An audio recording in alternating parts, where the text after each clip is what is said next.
Well, we welcome everyone into the Centene Community Ice Center. We are live here at the USA rink for the Blues Development Camp Scrimmage. I'm Alex Ferrario. We've got with us the Blues color commentator on the radio side, Joe Vitale, and my co-host on the Last Minute Blues podcast, Donnie Fandango, as we are live here in action for this development camp that has officially gotten underway. And Joey V, first of all, out of summer into development camp. The season is already here. Well, I got a good tan, too. Yeah, you do. Donnie does as well. His bald head looking really sharp and shiny over there. And that's good news for Curbs, then. Exactly. I've never seen Curbs' head any other shade than white. That guy just does not attract the sun. But Donnie looks good. They got the A-team here at Centene. And we got the prospect game. Pretty exciting time for these young players. Absolutely, Joe, and a lot of names that I know are getting Blues fans excited. Players that were just out on the ice. Otto Stenberg playing with Jimmy Snuggerud. A lot of former first-round, third-round, second-round draft picks. These last couple of years' drafts have put the Blues in a highly touted situation where they've got one of the stronger pipelines in the National Hockey League. Yeah, I tell you what, they really do. And we're just talking to Tim Taylor and Drew Bannister out there with a bunch of wonderful season ticket holders, and they touched on Jimmy Snuggerud, and of course he's one of those players they're going to be watching very closely this year. Donnie, he's going back to the University of Minnesota. He decided to go back and exercise one more year at the University of Minnesota, and he brought up the other day when they asked him, he wanted to go back for a few reasons. He wanted to obviously win a national title. He didn't like the way his year ended, and the biggest thing is he wants to grow stronger and get a lot quicker, which you got to respect for a young kid. I love that, and I thought one of the things that he said, too, was that he wanted to learn how to be a better leader as well. I thought was one of those things. I thought that going the year back, I was completely fine with the young man doing that, and I think after one more year, he's going to be ready to come to St. Louis. And I applaud his patience. I mean, if an NHL team wanted me at 20 years old or whatever, and I knew some money was coming on the table here pretty soon, and it would have been a tough thing to turn down, but certainly a bright future for Jimmy Snuggerud, and it's good to see him out there on that first shift. What are you talking about, Joe? At Northeastern, they can't pull you away. The NHL's not going to take you away from those Bulldogs. So out on the ice right now is former first-round draft pick Theo Lindstein, who's playing on defense for Team Tkachuk, and this is another player who not only impressed last year during development camp, but also stuck out as we got a puck out of play over here by the players' benches. But Theo Lindstein, a player that I heard numerous players talk about yesterday just when they did their scrimmage after they practiced, was the most impressive player out on the ice, and a mobile defenseman, a young defenseman who was selected first overall that Alexander Steen had a hand in drafting last year. Well, we just asked Drew Bannister about this. We said, what are you looking for? I mean, he's the head coach. He's just about 2 sections down from us over there, and we said, Drew, what are you looking for these young players? It's development camp. Got some teenagers out here. Obviously, they're not making the NHL this year. Nice shot from the inside from, who's that, number 46? It's Mercic. Thomas Mercic, who was just drafted this year in the draft. Yeah, heck of a snapshot right there. Yeah. But we asked Drew. We said, hey, what are you looking for? These kids aren't going to make the NHL right now. And he's like, I just want to see growth. And to the player you're just talking about right there, from where he was at last year, where he's at camp, this year, Dvorsky, another type of player. Where were they last year and how much growth? What does that gap look like? Because that's going to give this head coach and Drew Bannister a little bit of perspective as far as what that gap looks like in 1 year and what that gap can continue to look like as you look 2, 3, 4 years ahead. Well, right now you got top prospect on the ice is Dvorsky, who's playing for Team McKennis against Snuggerud's line, Team Tkachuk. As Snuggerud's line has the puck in the zone behind the net, tries to get it up to Marc-Andre Gaudette, and that one gets picked off by Dalibor Dvorsky, who pushes it up the ice. And, Joe, Dalibor Dvorsky, I think, is the one that has so many Blues fans excited for this upcoming season because he, of course, tearing it up in the Ontario Hockey League last year, seemingly could be one pushing for an NHL roster spot this training camp. I think so. I mean, if there's one player on the ice right now that has a legit shot at making this team opening night, it is going to be Dvorsky. And you look at the growth from where he was in camp last year, a bit of a crazy year for him. He's over there in Europe. It didn't go very well. They bring him over to Canada. He gets in the Ontario Hockey League, and he just lights it up, like you said. He found a coach he liked. He was comfortable there. He got the points. He got the production. But, you're seeing maybe a hand pass here or maybe a hook. But, you see the way he has progressed in the last year, and I was with him a little bit last night at the Chicken and Pickle, which we can get into here in a little bit. Got to. Confident kid, and boy, he can pickle pretty good. Him and Gaudette, I think, were actually – It was Dickinson. Dickinson and Gaudette. Oh, Dicky boy. Dicky and Gaudette. They both had stashes, and they made the championship round. They think they played Dvorsky, but, again, great athletes. They can certainly pickle and eat some chicken. They can certainly pickle and eat some chicken. They got that underway. And on the ice right now, you've got Dylan Peterson on a line with a couple of prospects, Alexander Kaskamaki, who we talked to earlier today on BK and Ferrario as they move it up to Quentin Burns. He takes a shot. and it gets deflected out of play. So two guys on the ice right here, Joe, and I want to start with Dylan Peterson. For those that don't know, was drafted back in 2020 in the 3rd round, has played the last 4 years for Boston University. Last season, won the national championship. This season, they got knocked out in the Frozen Four, but played with Macklin Celebrini. And hearing Dylan Peterson talk today gives me NHL veteran vibes. Oh, absolutely. And, you know, you come from an organization like Boston University, you can't help but grow up very quickly. You know, I played with some players, of course, in my day, whether it be Brian Strait and Eric Greiba, two big defensemen who went to Boston University. And, you know, Donnie, when you look at kids who come from college, there is a difference between players that, you know, get groomed up in, let's say, even a Northeastern. I can give a little dig to my own place. But some of these other smaller, you know, universities, whether it be a Quinnipiac, and then you look at the way Michigan, Boston University, their resources, their weight room, you know, it makes a difference when you're a part of a big program like that with the resources and all the high draft picks as well. So you're surrounded by good players, where I think, you know, players that come from Boston University, for example, like we have one here in, of course, Celebrini, it makes that transition a little bit quicker, I think. What is the mindset for these kids that are here today, and how do they keep from, like, letting nerves take over, knowing that, you know, this is a really big deal for their future? It's huge, right? I mean, for a lot of these guys, it's their first time. It's their first time. You know, it sounds like a small thing. It's a crazy thing, but, you know, they're putting on a Blues uniform for the first time. A little scrap. I was a little skirmish at development camp. I like this. So we got, Landon Sim, who just won the Memorial Cup, correct? Yeah, in juniors hockey. He's he's getting a little breakaway, skates in. As he tries, goes backhanded. And I believe in between the pipes there for Team McKinnis is Trent Burnham, who is a product of Lindenwood University, plays here on the ice. What a shift there for Landon Sim. He almost gets in a scrap here. Obviously right below Keith Tkachuk in the corner here. There's Drew Bannister, Doug Armstrong. So they see the competitiveness. Yeah. You get through the little squandering little issue down here. And what does he do? He gets his feet up north. He goes all the way the distance of the ice, beats his guy up the ice, and gets a high-quality shot on net. Yeah, and Landon Sim is an interesting one because he, of course, was outside of that entry-level contract offered to him, and he didn't get one, and he wasn't selected. So now he's an undrafted free agent that is sitting here at campus. Snuggerud gets a pass right in front of the net and just goes wide with some strong defensive play by Colin Ralph in front of the net. You know, and Donnie, getting back to your question, because this is a great question, is, you know, what's going through these young players' minds? But what I was going to say is it's the little things you got to get used to. You're putting on an NHL jersey. You got Blues logos on your helmet. It's a whirlwind. It's very nerve-wracking. I think when you look up in the stands and you see, you know, Alexander Steen, you see Keith Tkachuk, I mean, it's overwhelming. I'll never forget the first time I was at camp, and in the weight room, and Sidney Crosby walks in the door. You're like, there he is. Oh, my God. Like, did, like, music play? Like, the clouds open. I had a poster of him, like, 2 weeks ago in my college dorm with a bunch of my buddies, and here he is in real life. And the quads in real life were even scarier. But, you know, to that point, it's a lot. It's overwhelming. It's the little things that just take some time to get through, to get over, but it's the gap. Like we talked about with Drew Bannister a little bit earlier here in the broadcast. How quickly do they go from practice 1 to practice 2, year 1 to year 2? What does that gap look like? How quickly can they get comfortable? Absolutely. So you just get a face-off. Tanner Dickinson out here with Juraj Pekarczyk, who was selected in the 3rd round last year for the Blues, as they're behind the net, as going up against Jeremy Biaka-Batuka, Joey, who played in the American Hockey League and the East Coast Hockey League last season, and a signed free agent as his team skates into the offensive zone. And you've got a lot of guys. Yes, there's some of them that played in juniors last year. Yes, some of them play in college. But there are a couple of guys who played in the American Hockey League last year getting this development camp. As they skate in, they take a shot right in front of the net, picked off by Biaka-Batuka once again, as they'll push it up the ice to Dylan Peterson, who I brought up a little bit ago. He takes the puck into the corner. Yeah, I like the way Biaka-Batuka just made that pass, but he joins the rush. They're looking for that a lot this year. They've added some big defensemen, of course, in Joseph, a kid that can skate, coming out of Pittsburgh there.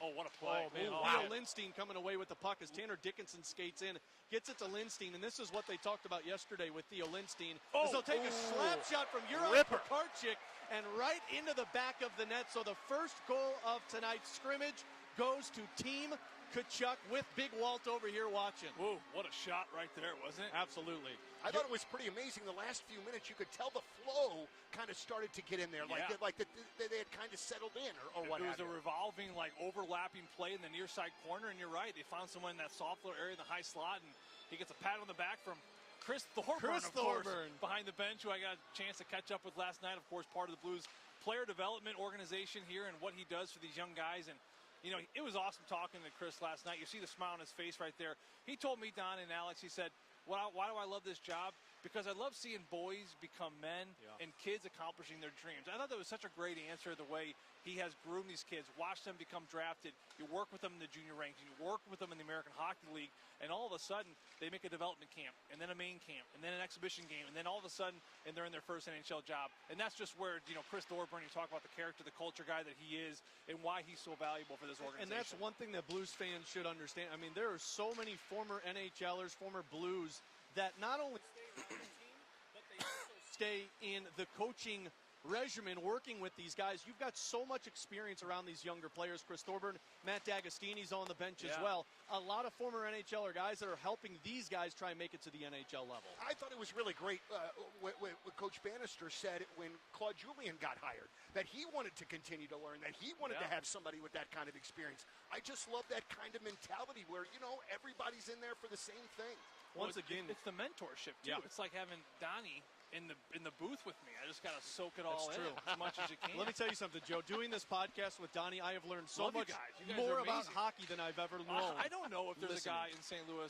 Oh, here we go. A little deflection in front of the net, by a Blues Team Kachuk player. But the initial shot came from Colin Ralph, who, Joe, we talked with Colin Ralph earlier today. He was drafted second round by the Blues in this most recent draft out in Vegas. He came from Minnesota playing in high school to play on the AAA Car Shield midget team here in St. Louis. It's amazing. It's a wonderful St. Louis story. And you know what? A big defenseman, a left-handed shot. He's got old Bobo's number 41 here in Prospect Camp, which you have to appreciate. You know, pretty innocent shot from the outside. He will get credit for the goal. Now, I've been watching a lot of soccer lately. Have Euros you? And now, in soccer, if a defenseman kicks it in, it doesn't go to the shooter. I love that rule for hockey. I wish soccer would adopt that, you know, the last offensive player to shoot the puck, it goes in. I don't like this whole own goal thing. Does it go to the person that put it in their own net then? So, like, are they minus a goal on the season? Yeah, so, like, Ralph wouldn't have got credit for that goal if he played soccer. It would have been known as an own goal because one of your own players put it in, which I despise, really. Yeah, plenty of guys made a career. As Otto Stenberg skates past the blue line, takes a massive hit from Team McInnes's Isaiah Norlin as they'll steal the puck away and move it up into the neutral zone. But going back to Colin Ralph, Joe, I think it's so cool, and talking with him, seeing how excited he was to find out he was drafted by the St. Louis Blues, who he said he knew nothing about St. Louis.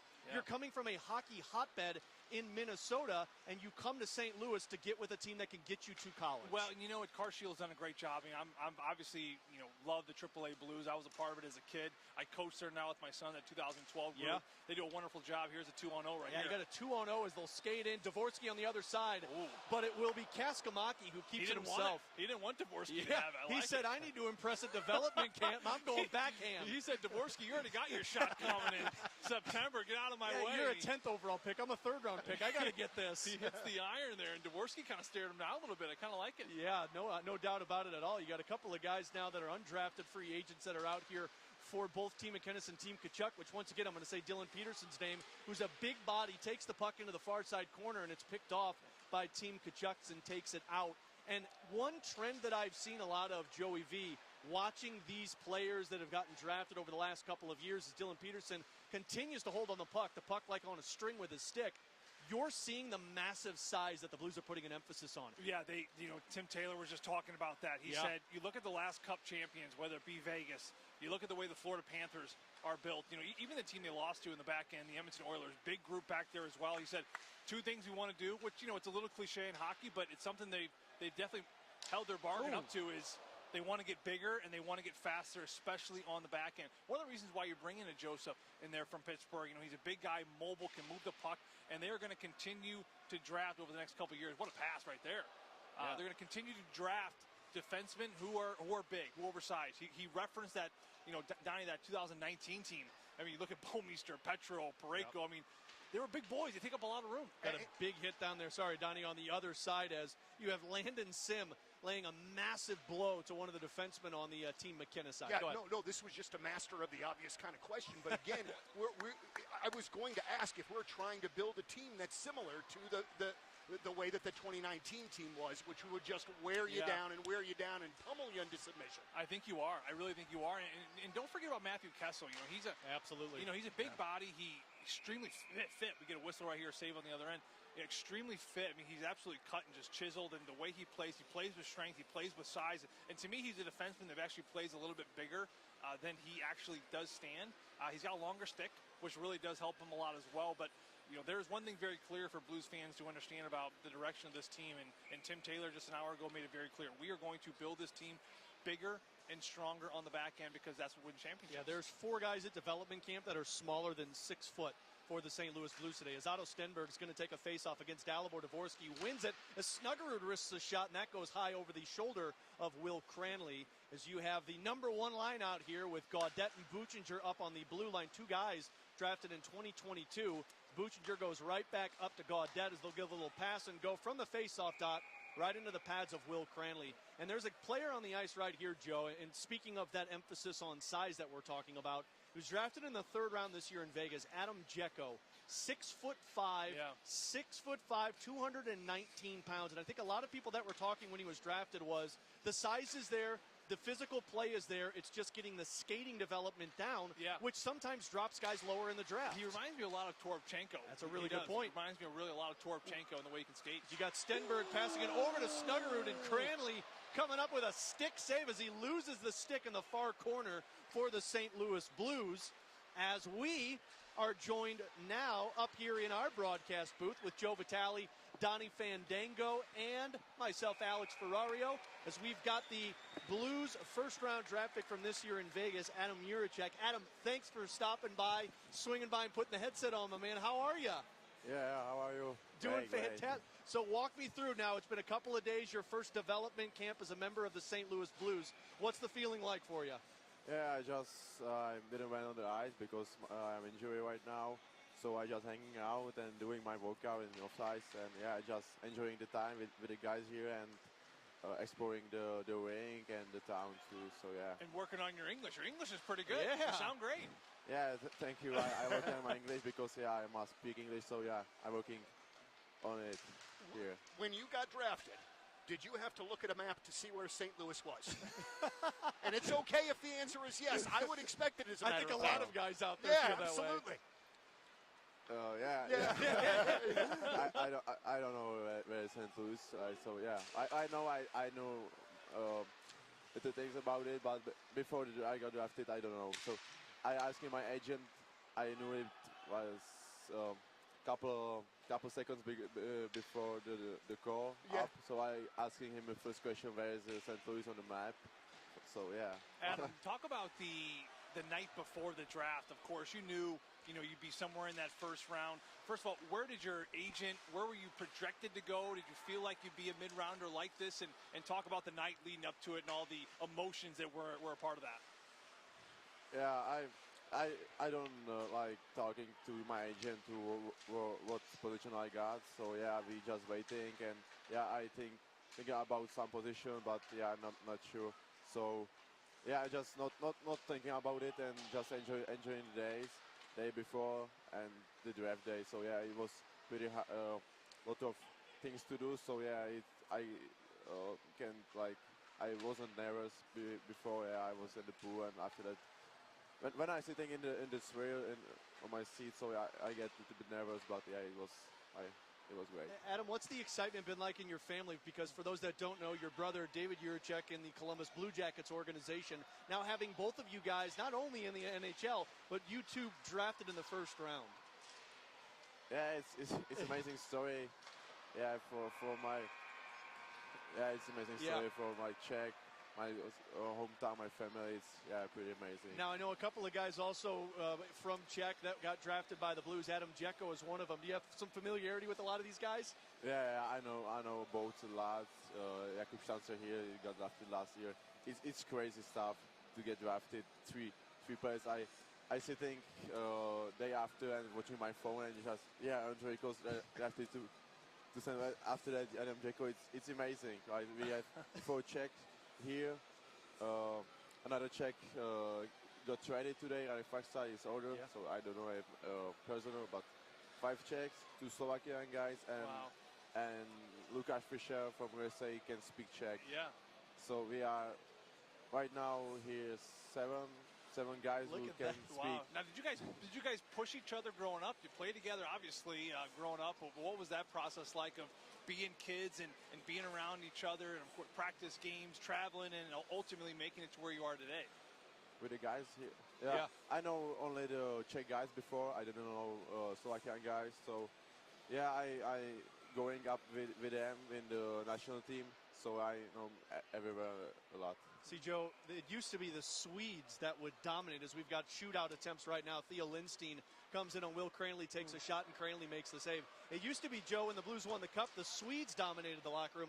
And from Adam's perspective, it sounds like the Czechs are about to dominate this locker room. He's got a great personality. You seem like you're going to be the voice in there. Do you DJ? Do you know how to run music? You could be the DJ whenever you make it one day.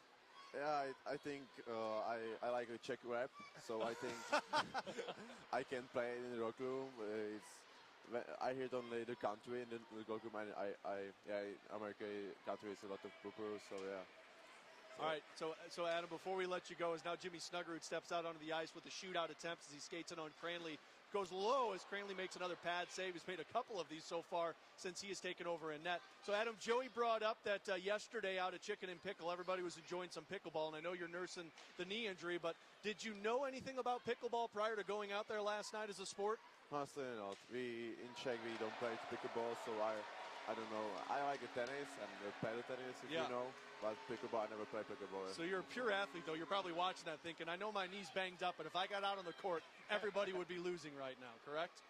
Yeah, probably. Yeah, that's what I like to hear. Same swing. As Dalibor Dvorsky scores in his shootout, Otto Stenberg comes in, goes backhanded, and gets one past Will Cranley into the back of the net. Well, Adam, I appreciate you hopping on with us, man. We won't keep you too long so you can go enjoy the rest of the scrimmage, but welcome to St. Louis. Congratulations on getting drafted, and we look forward to you getting that knee back to full strength and seeing you on the ice. Thank you very much. Awesome. There Thank you go. you, Adam Jiricek, the Blues' first-round draft pick this year in Vegas for the St. Louis Blues. Big guy, huh? Big guy. That was the first thing I thought of. Jeez. Listen, I get nervous when it's going to rain outside, and this guy comes in here calm, cool, and collected. It's unbelievable the swagger. I know the shaky English he puts on the headset. I mean, not anyone can do this job. No, this is a very difficult thing. Very tough.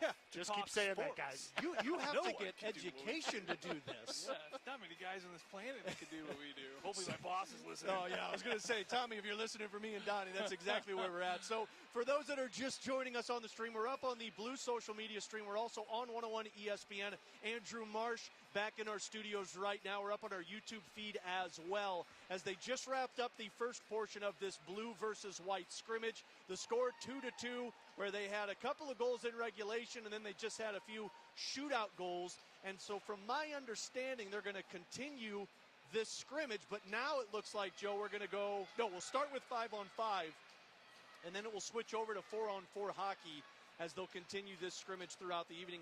And Joe, you've been a part of some of these development camps. Talk about the impact on a lot of these guys, not just to participate in the scrimmage, but just getting the feel of being an NHL player. For some of these guys, like Adam Jiricek, just found out 3 days ago. Yeah, they are going to go 4-4. It looked like they were doing 5-5.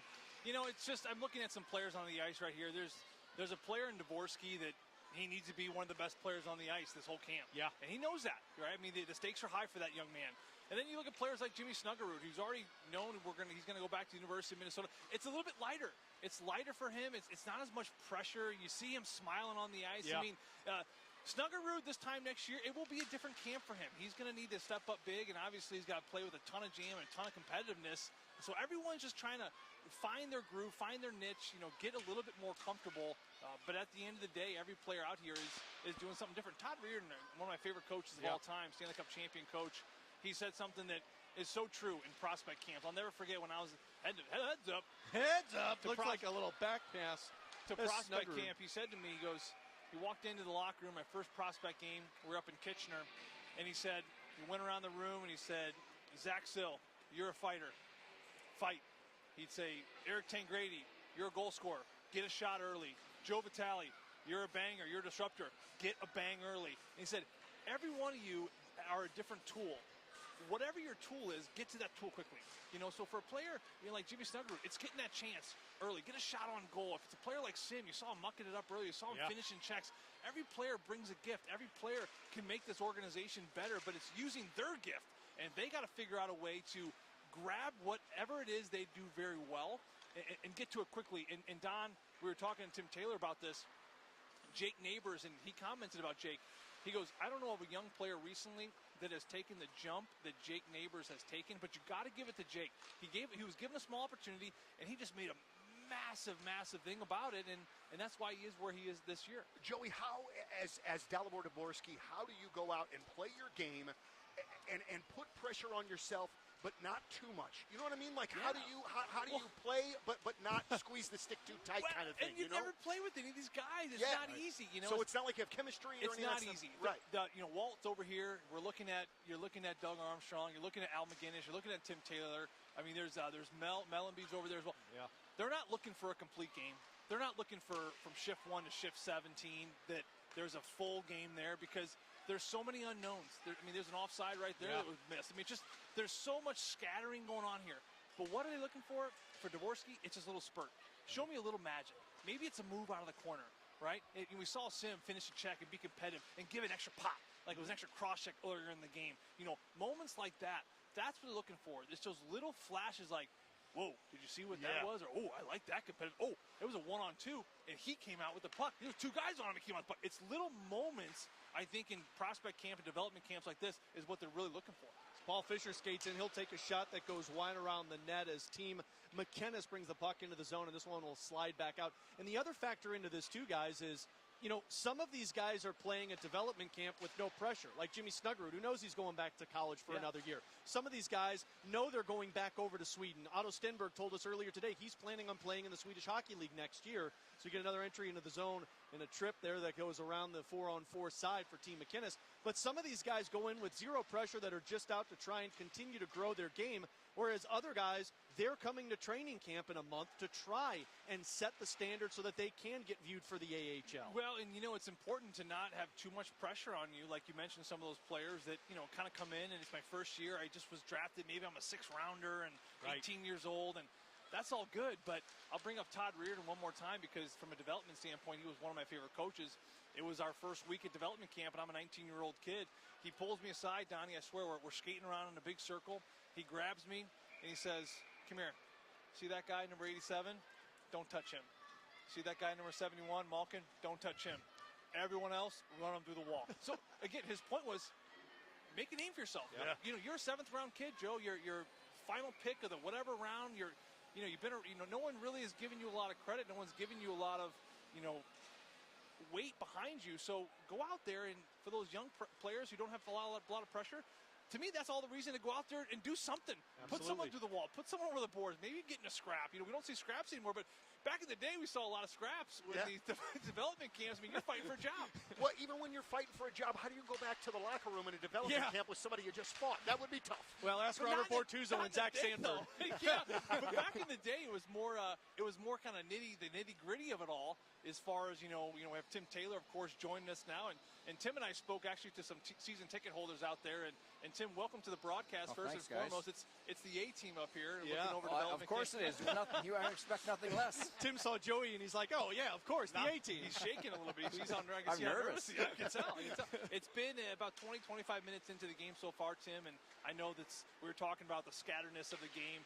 Players who never play with certain players. It is what it is to some degree, but what have you seen so far? Well, at the end of the day, guys, this is development camp, and so we don't want our guys coming 2 weeks before working out and on ice doing drills just to make sure they're ready for development camp. What we want them is come and enjoy it and get to know the city, get to see what the atmosphere is around, get to know the Blues organization, understand what it takes to be a pro.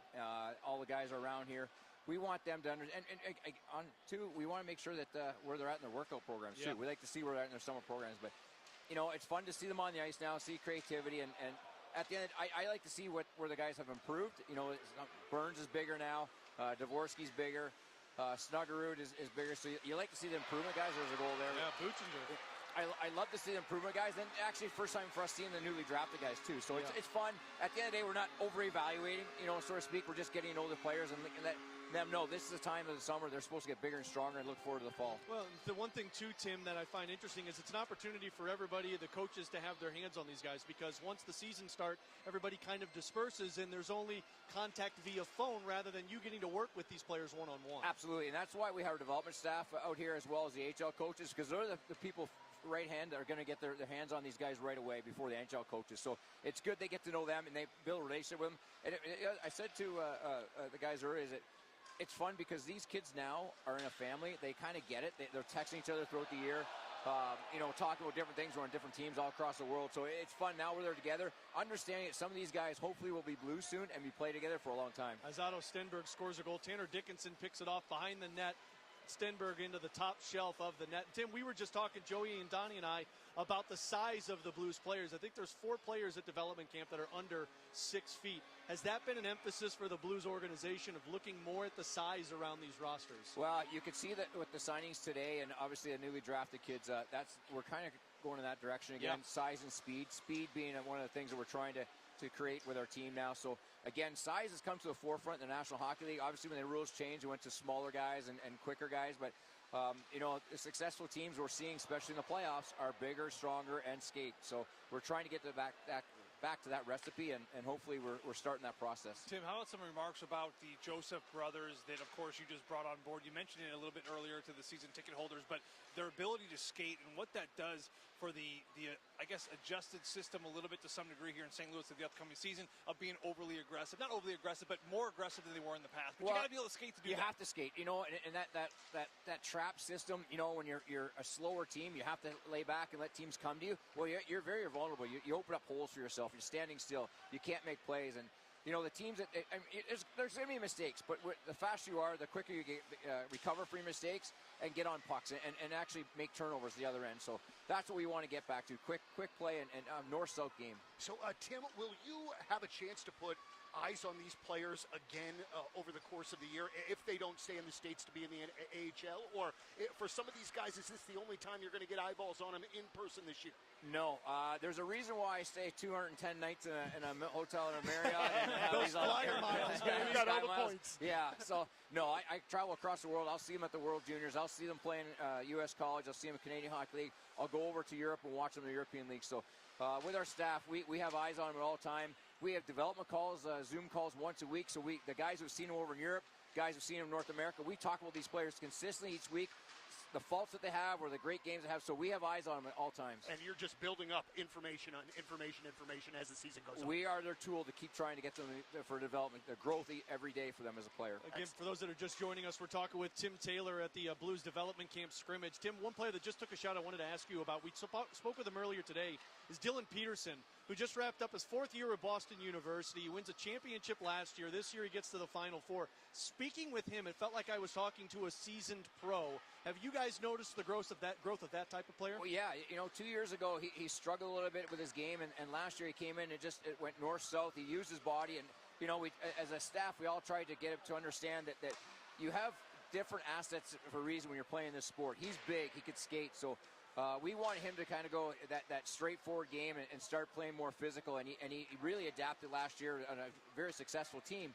And then he came into Springfield at the end of the year. I think he played 2 or 3 games, but he was really good. So the growth in him over the last 3 or 4 years has been huge. With the growth, coming from Boston University and college player myself, what are your expectations of young players that go to the junior rankings who are a little bit younger, play more games than, of course, a college player that typically they're kind of Friday, Saturday set weekends where a lot of working out and practice time throughout the week? Yeah, so the expectations, college guys, they get more time to develop and grow, right? They get their bodies mature from that Monday to, like you said, to Thursday. They're working out, doing their thing. Where the junior players is more of a grind. They kind of get the pro atmosphere right away. So it'd be somewhat, that combination of two would be a perfect scenario. We do like the fact that the junior hockey league guys do play a lot of games, and they do understand when it's a 3 games and 5 nights, 3 games and 4 nights, or 3 games and 3 nights, 2.5 days sometimes because it's a Sunday afternoon game, is that they have to go through the grind. They understand that, and they can push themselves through. So that's the one thing the college guys have to it takes them a little bit to adapt. But again, their bodies are bigger and stronger and more mature when they come out. And it feels like no matter what league you're coming from, Joey speaks about this all the time, the American Hockey League is just a different animal. So you could try and prep as much as possible, but once you get the AHL water under your feet, that's when you start to really feel it. That's the biggest jump in hockey. It's not from the AHL to the NHL because guys are going up and down all the time. And typical fan, you don't notice much. A guy will have, it's an average or a pretty good AHL player, comes up and he has a really good game. You think, well, he should be in the NHL. He just can't sustain that. It's such a small piece that's missing.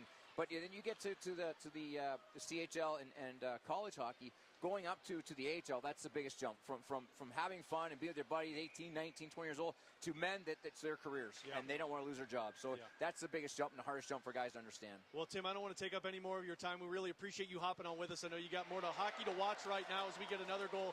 Dylan Peterson, who we were just speaking of in the shootout. But thank you so much for swinging by, Tim, and we'll see you throughout the rest of the week. Thanks, guys. Enjoy the rest of the day. There you go. Tim Taylor hopping on with us here on our broadcast. He brought up a point that it's so true. I went from college, and I was 2 weeks later in the minors, and I am so nervous. Paul Bissonnette was my line mate. He was just bare naked, dancing with 2 bananas in his mouth. I'll never forget. I was like, "What league is this?" He had a full body sleeve tattoo. He's got 2 bananas, and he comes out of the bathroom. He is wearing his birthday suit, and he is just going crazy on some wonderful dance. It was a tradition at the time. I didn't know what was going on. I would assume that's a college thing. I didn't think that was happening at the pro level. That was for the first shock in reality of my first game. But we had also, a couple pro players at the time. Miroslav Shatan was another player that, because of cap reasons, Pittsburgh had to send down. And here I am watching this guy get ready, and just a pro's pro, and I'm looking at him, and he's talking about his kids, and it blew me away. It's like, you're a kid in college. Like, we're looking at, celebrating all these different players, and now I'm going to be turning pro. But you go from being a kid, playing a game you love, to all of a sudden, you're butt to butt and shoulder to shoulder with professional hockey players, men who have wives, who have children, that this is the food on their table. And you know what? You got to take that on yourself, too, because they're leaning on you to produce and, of course, be a part of their success as well. Yeah, as we just saw Andre Koss scoring a goal, a third-round draft pick this year in Vegas. You had Anton Malmstrom, who took a shot. You had Juraj Pekarczyk, who scored his second goal of the day. As the blue team, Team Tkachuk, is up 6-3 over Team McKennis, along with Joe Vitale and Donnie Fandango. I'm Alex Ferrario. So, Tim and Joe, you just mentioned the Joseph brothers, and I think as we're talking about this development camp, we can talk about some of the moves that the Blues have made earlier today. As free agency is officially underway. Let's start with those Joseph brothers, as the Blues acquired Matthew Joseph from the Ottawa Senators for future considerations and a draft pick. They also acquired Radek Faksa from the Dallas Stars, and they also signed Matthew's brother, Pierre-Edouard Joseph, who was with the Pittsburgh Penguins, an unrestricted free agent. A lot of depth moves by the Blues to shore up the bottom 6 in the minor league system. Well, I don't know. I appreciate the deferring to me on this. You're a hockey expert. You're a hockey expert. I appreciate the defer, but what I think the exciting part for me about it is that last year there were times where it's felt like the first couple of lines were doing everything, and that we weren't getting a lot of secondary scoring and a lot of help from the third and fourth. I thought the fourth line kind of settled in as the year went on, but still that third line was kind of Yeah. So hopefully, all things considered, this can kind of shore those things up. I will say, to be very clear, the bottom 6 moving into this season has gotten bigger and faster. Absolutely. You add Radek Faksa from Dallas. He's a big body, takes up space, but he can move. He can scoot. He can get there in a hurry. He can cover for mistakes, like we're hearing Tim Taylor talk about. The ability, you have to cover for mistakes, so that's number one. Matthew Joseph is another player they brought in. A player that can skate, very mobile, just like his brother. He's bigger, he's stronger. So, are they Toropchenko size and strength and speed? No, but they're close. I mean, they're closer than we were last year, so I think that those 2 guys in particular, to me, on this bottom 6, they're going to come in and they're going to push some players aside, and they're going to make a player like Zach Rudin, you're going to earn it. Yeah. Another player in Nathan Walker, he's going to continue to have to earn it. He's had to continue to earn it his whole career because of his size. But these are 2 players that are going to have to do that. But this team has gotten bigger and stronger on the backside of that bottom 6, no doubt about it. And then, of course, his brother, Joseph's brother, in the back end, he is going to be a bigger, stronger defenseman that's going to cover for mistakes there as well. So you look at some of the moves, Donnie and Alex, I don't know about you, but the Blues had to make some moves today. Yeah. I mean, based off what happened yesterday, not to get too much into it, but the Central Division, It got good. Yes, it did. It got better. It got good real quick. Starting in July 1, it definitely got better, especially with those Nashville Predators. I don't know where they're getting all their money from. Man, where do they bring these guys in? They have extra $100 million just kind of sitting around. It's that Broadway street, you know, in Nashville. It's that main street. Tootsie's. It's Tootsie's. It's all the Tootsie's It's tips. Kid Rock's bar. It's finding ways to bring all the money in for Nashville. It bothers me that all of those cowboy boot-wearing hockey fans are that happy today. That's what bothers me as much as anything else. And you know Chris Kerber was getting worked up over it, too, because Nashville, they don't let a lot of outside fans come into their stadium, so tell you it's going to just make it even hungrier. Nashville is always a tough place to call a game because, you know, Curbs is already fired up because of the ticket sales and situations down there. And I guarantee you we're on Broadway until 3 a.m. So it's always a very difficult broadcast to get through. But we end up doing it every single time. We always catch a lot of 11 and 12 o'clocks, which makes it even, I would say, almost easier than a 7 or 8 o'clock. You just you take a quick little nap from 7 to 9 a.m. and you're right at it. Those afternoon ones, they work out so much better as Tanner Dickinson skates in with Jimmy Snuggerud for Team Kachuk up at the blue line, tries to keep the play alive, but Colin Ralph picks it off. I've seen his name a lot out there, so they must be trying to get a little bit more ice time for the 6'5" left-handed defenseman. Big boy, absolutely, which is what Tim just talked about. You're trying to not only combine size with a lot of these players, but bring in speed as well, as we got a 6-3 score right now, Team Kachuk versus Team McInnes. Guys, do they have it sort of tiered out as to how they want the ice time to roll for some guys, or do they just kind of play it by ear as the game goes on? I think that, to me, Donnie, I think that they're rolling the lines pretty consistently, you know, even across the board. But you know what? When it comes to shootout time, we saw Snuggerud, we saw Dvorsky. When it comes to 3-on-3, I think you're going to see more of the guys that they're looking to really make a jump this year. You're going to see a lot of Dvorsky here at 3-on-3 here fairly soon, and a player like Snuggerud as well. And you also a player like Peterson scored a great shootout goal. He's been moving very well, and I think to some degree, ice time's earned a little bit. Like, hey, we've seen a lot of this kid. Let's give him another shot. But at the beginning, it is consistent. But as we start to wind down, you're going to see more shootouts and more 3-on-3. As ice time shrinks down, you're all going to be seeing, I think, a little bit more of those players that are looking to make that jump this year. Well, and some of these guys, too, will be there at training camp. As Otto Stenberg skates in. A round two defenseman takes a shot. A nice glove save there by Will Cranley. But you see some of these guys who get another shot at this, and to Tim's point, you know, you don't want any pressure on this side of it. It's in September when the training camp takes place. That's where a lot of these guys, Joe, that are destined for the AHL or trying to not go back to juniors hockey, that's where you got your opportunity to prove yourself for a lot that are picking apart more of what you're doing on the ice. Well, you know, to prove yourself in Otto Stenberg right there, we just saw. I mean, you saw the way he just moved through 3 defenders. We talked about flashes. Like, these guys up here, these coaches, this management group, you know, they want to see little flashes. That Stenberg move right there, he just went through 3 defenders. The game has evolved and changed so much. Connor McDavid, to me, has really changed the game over the last 10 to 15 years because you saw his move right there. You know, the days of moving the puck with your stick around the player, those days are over. Now it's you have speed, and you actually just put it to spaces where the defender can't get it, whether it be underneath the stick, between the skates. So you're putting the puck to spaces and you're jumping past them. You know, you see McDavid do it all the time. He doesn't really move around players. He puts the puck through players, and then he jumps to that area before they can get there. And, you know, a Stenberg move right there, I mean, that's what these guys are looking for. Which players' games have evolved in the sense that can play with that speed and make moves like we just saw? So we got a penalty on Quentin Burns for Team McInnes, so a 4-on-3 as they started at 4-on-4. It's Landon Sim, Adam Jecko, Michael Buchinger, and Marc-Andre Gaudet that are out on the ice for Team Kachuk as Buchinger's up at the blue line, takes the fake slap shot, passes it over as they'll keep it and whip it back around, back up top to Buchinger for Team McInnes, and Team Kachuk moves it over. Nice pass across the crease there, almost picked off, but keeps it in behind the net. Buchinger and Gaudet pinch in as that one comes back out into the neutral zone, and this has got to be a different feel too, Joe, of getting a little 4-on-3 action. As Andre Koss, bad line change, Team Kachuk skates in, and Will Cranley with a pad on a shoulder save and a whistle, and I like it. He goes that extra hack for the loose puck with Colin Ralph standing right in front. Well, this is where sometimes if you're not on the same page, and it's hard to be on the same page as far as who you see. He could see Chris Thorburn chirping their bench right now. He goes, I would imagine something along the lines, I would never mess up a line change like that right there, what we just saw. But some confusion that led to a wonderful breakaway chance there. Yeah, so we got Wallin and Pekarchik out here now with Lucas Fisher, who I also think is another really interesting one. He's the son of Yuri Fisher, who played for the Detroit Red Wings. He was drafted in the second round this year in Vegas. And the fun fact with him is he'll go back and forth with one of the players on Team McKinnis, Dvorsky, to be exact. Dvorsky and Fisher were kind of slashing, whacking each other right there. That's what look at Dvorsky, active stick. I like that too. You know what? It's a little bit of a snarl in his game, which they love, but he's a competitive kid. Finishes his check right there. I mean, no doubt about it. No doubt about it. One thing that Drew Bannister wants to see more of this year is that competitiveness. Yeah. He used the F-bomb out with the season ticket holders twice. Really? His final question was like, we are going to be competitive. And he used some pretty colorful language, but you can see the fire in his eyes. He's like, we may not win every game, but we are going to compete, and we are not going to be outworked. And this fan base right here, they are going to know exactly the effort we are putting in every single night. And, you look at a play like that from Dvorsky, a couple chips, a couple whacks, finishes his check.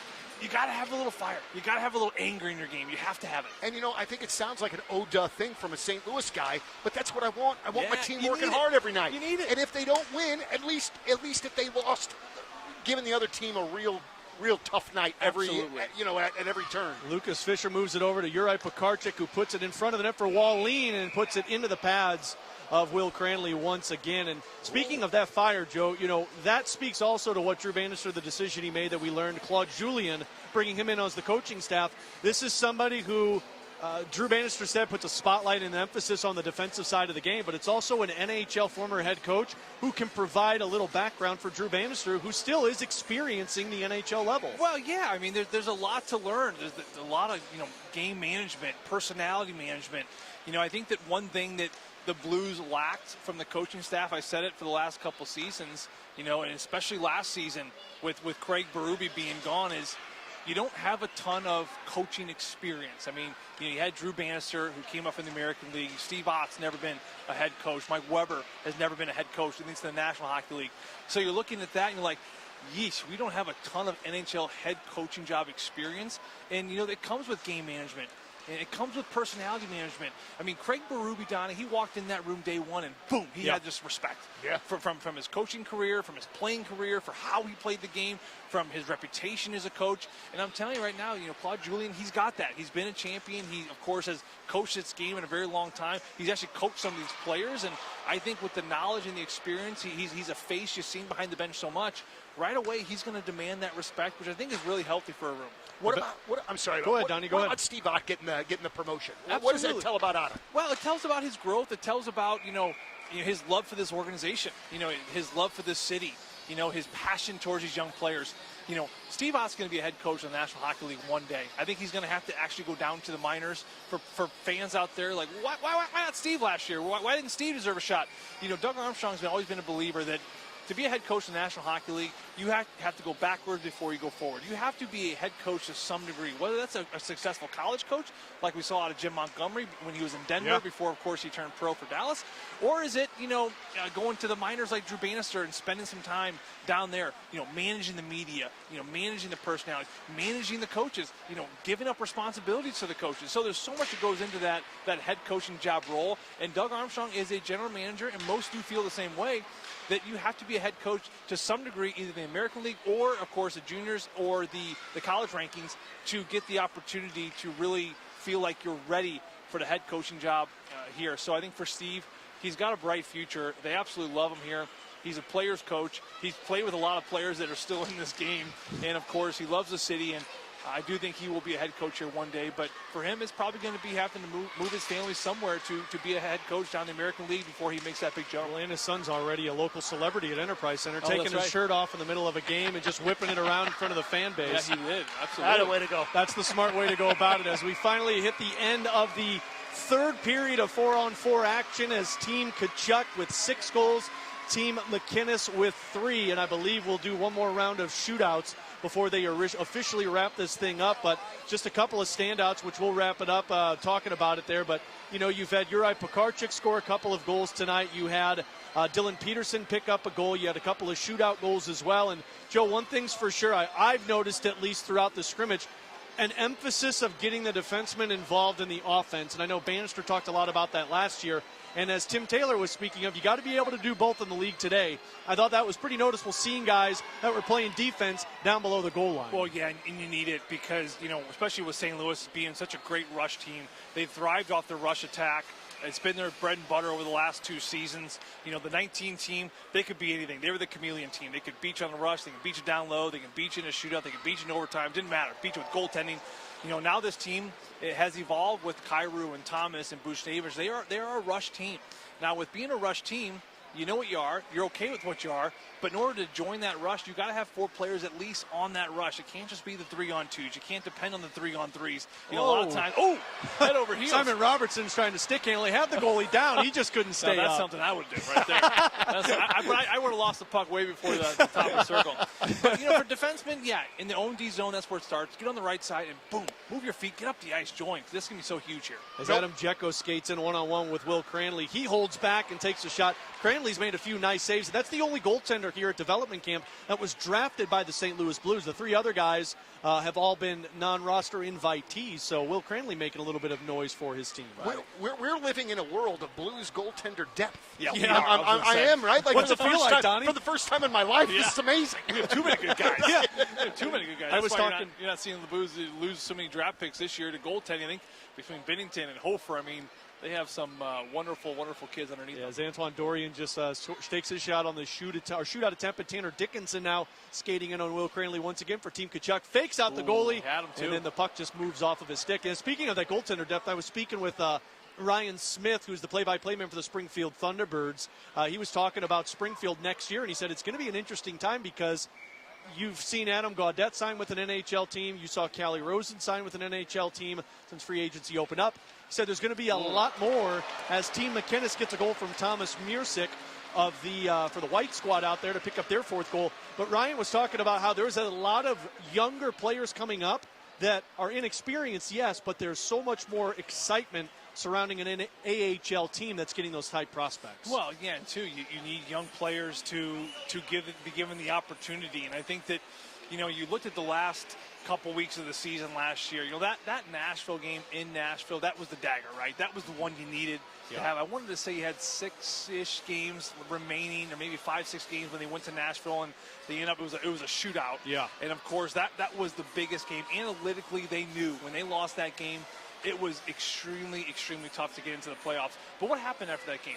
We go to San Jose, where we're on that wonderful Santana Row street. Yeah. And I'm talking to Drew Bannister, and you could see it was Kevin Hayes, who the Blues just lost recently. He's going to get ice cream on a game day. Kevin, where are you going? Ice cream tradition on a game day? No, I'm scratched. Torrey Krug, what's going on? In street clothes. He's like, I'm out. You knew at that point, and Drew was like, all right, we're switching. We're transitioning this thing. We got to give young kids an opportunity. If we're not going to win this thing, we're not going to get into the playoffs. It's all about getting young players an opportunity. And Don, when I say opportunity, I don't mean 6 games. These young kids, it takes sometimes a couple months. Yeah. And you just got to be patient with them. You get 3-on-3 action now as Malmstrom moves it up for Team McKinnis. That gets picked off by Otto Stenberg, but they hold on to it. Over in front of the net as Dvorsky goes backhand, top shelf, and scores for Team McKinnis. And that one, Joey, got Donnie excited. I know that I'm not supposed to say, oh, wow, but oh, wow. Oh, wow. Oh, the wow, patience, man. The patience of a young kid, too. Yes. He collects that puck. I'm telling you, 90% of these young kids in that position, they're just whacking that puck. They're getting it. They're kind of like not ready for the moment, and they're trying to shove it in. But he grabs it, he holds on to it, moves it to the backhand, just so calm under pressure. And that's just one of those wonderful bright spots you see from a young player. And this isn't the right word, but Dvorsky has played with an amazing amount of swagger tonight. Yeah, he like has. When he is on the ice, it not only looks like he is making a difference, but he's a leader and kind of directing traffic as well. Well, you can tell just the way he's finishing his checks too, Donnie. Like, you finish a check, you give a guy an extra pop, he pops you, you turn around, you whack him in the skates. Yeah. To me, that's a player with some swagger and a player that, is here for a reason. He's here to open some eyes and say, hey, when main camp rolls around in September, like, remember my name.